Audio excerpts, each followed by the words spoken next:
The United States Navy came to the Twin Ports this week. The Duluth Navy Week is one of just 14 scheduled this year around the country. Navy Week increases awareness in cities that do not have a significant Navy presence. Sailors from many states are in town, including a senior executive with Minnesota roots who brought some good news with her. Joining us now is Jodi Greene, Deputy Undersecretary of the Navy. And thank you so much for joining us this afternoon. We're honored to have you here in the studio. Good afternoon, and thank you very much for having me. It must be quite a pleasant change to have Navy Week here in your home state.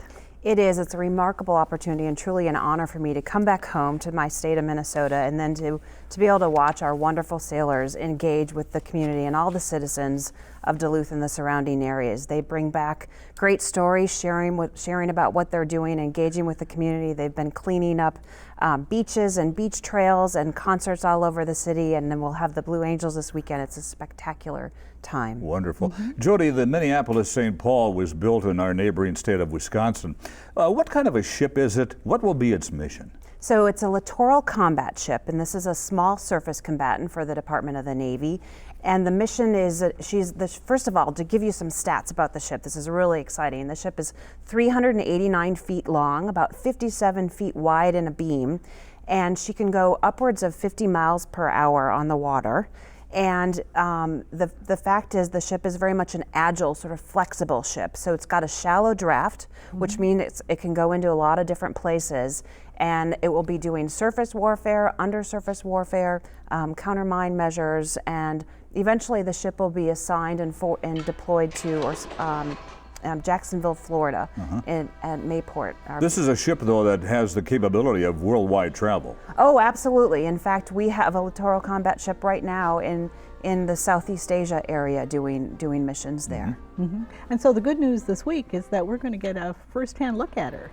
Absolutely. So the fact is we just christened the ship about a month ago in Marinette, and when the ship comes to Lake Superior to be commissioned, she will be tied up here, and all the citizens of Minnesota will be able to see, and I know that Duluth and the Twin Ports will be incredible hosts for the ship and her crew. That's exciting for next year. What does a commissioning entail, and is that the official handing over of the vessel to its crew?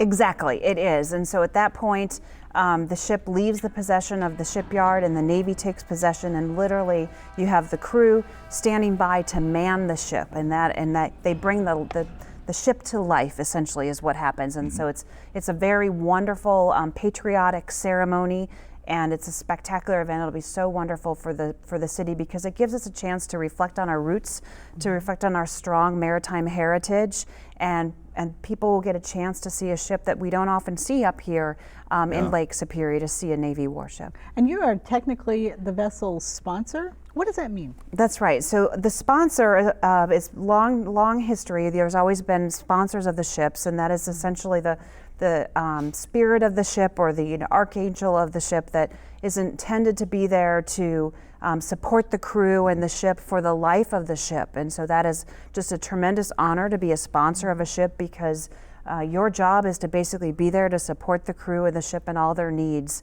and to also help connect with the community. What is the importance of the U.S. Navy to the Great Lakes, and more specifically maybe the ports of Duluth and Superior? Well, thank you for asking that question, because that's what we've been talking about all this week. And in fact, because of the U.S. Navy sailing all across the globe, it's all about freedom of navigation, freedom of commerce, freedom of the seas. And it is our United States Navy ships that are sailing all over the globe that allow that to happen, which allows then ports like the Port of Duluth to be able to operate and function. It brings the economic prosperity and commerce into the area. We like to talk about the fact that 90% of the Earth's surface is covered by, 70% of the Earth's surface is covered by water. Sure. 80% of the population live near the shore. 90% of commerce goes across the water, and 95% of commerce is traveling by cables underneath the water. So everything is tied to the water, and that's why we need a strong Navy out there protecting that. For people who may not be familiar with what a Deputy Undersecretary of the Navy does, what does a typical day look like for you? A typical day looks different every day, first of all, I will share with you. And so the responsibility is doing policy and strategy and ensuring that we've got the right budget, the right collaboration with other services. And so it's ensuring that the Navy and the Marine Corps, so my responsibility is, as the Deputy Undersecretary, we have both services underneath the Department of the Navy, ensuring that that the ships are operating, that they've got the right training, that their families are being taken care of, and that we understand the environment in which they're operating. And so given the geostrategic context of the world today, that's why that day looks different every day. It's truly an honor, though, to serve and be able to ensure that we're supporting our sailors and Marines. The Blue Angels flying team is here this weekend. Tell us about that, about the air show coming up. Absolutely. So the Blue Angels will be a part of that air show, and the Blue Angels are a spectacular part of the Navy, and they are meant to go across the United States and elsewhere to show that part of the Navy, and it's a unique opportunity to get them here. That doesn't happen very often. I know the air show happens every year, and they look to rotate and get services in, but to have the Blue Angels in is very special, and they are a part of that Navy outreach. The other thing I didn't mention is that, the other sailors that we have going around the streets are actually some of the first of the crew for the future Minneapolis St Paul. So we've got about 10 crew members who are also here, who came up from Jacksonville, Florida. How important is this community outreach as you try to recruit new people into the Navy? Are there a lot of young men and women who are eager to join up with military service these days? Well, so what I would share with you is Navy Weeks are not so much about recruitment. It really is sharing the Navy message and the Navy mission. But as a natural part of that interaction, certainly people get very interested in understanding what the Navy is doing. So we have several careers that Navy sailors pursue when they come into the Navy, and certainly as they're out engaging the community, there's a lot of questions that get asked of, well, what are you doing, or how does this work? But I will tell you that equally important is the veterans community here in Duluth. So we've got a significant veterans community in Minnesota and Duluth, and that also sort of, what I would tell you, highlights the skill sets that one gets from being in the armed forces, and they succeed where they go. And it's an opportunity, and Navy Week is an opportunity also where the veterans become very proud of their service and talk about it a lot. And that's why the commissioning of the Minneapolis St Paul will also be another opportunity to leverage the veterans' presence and talk about what service means to this country. And Jodi, as Deputy Undersecretary of the Navy, are you also trying to encourage other young women to maybe take a look at the Navy for a career? So we have an incredible bright women sailors in the Department of the Navy, both in the Navy and in the Marine Corps, but all through the Department of Defense. And they are in leadership roles at every level.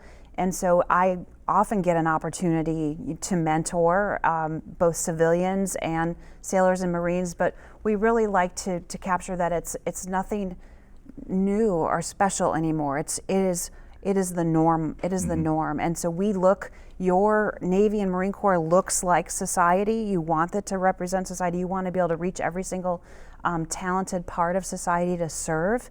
But certainly I consider it an honor, but we all like to believe that we're here for our skills, and that's what brought us into these positions. But I certainly enjoy being able to hold up female officers and female sailors in both services. Share a little bit of the story about how you came to be in this position. So absolutely. So you mentioned I was a Northfield native.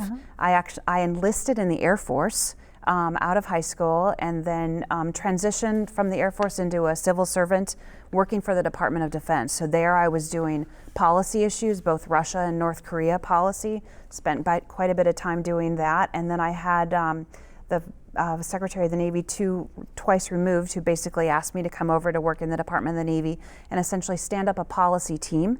So I did that for some years, and then eventually became the Deputy Undersecretary of the Navy. Members of the Navy Band have been performing all over the place this week. That's right, and they're spectacular. So we have a Navy Band from Great Lakes, Illinois here, and they've been doing a lot of the events so far, and then we're going to have another band joined from San Diego to continue the events. And they are spectacular musicians, as I'm sure the community has had a chance to engage with. You mentioned Great Lakes. That is the training place now for the Navy, is it not? It absolutely is the training place for the Navy. And that's located near Chicago? That is just outside of Chicago. Just outside Chicago. Absolutely, absolutely. So they got to travel a little bit of distance, and then of course we've got those coming in from San Diego. Now we saw some video of the commissioning of the when they put the Minneapolis St Paul in the water, and you christened it with some champagne, and sounds like you christened yourself a little bit too at the same time.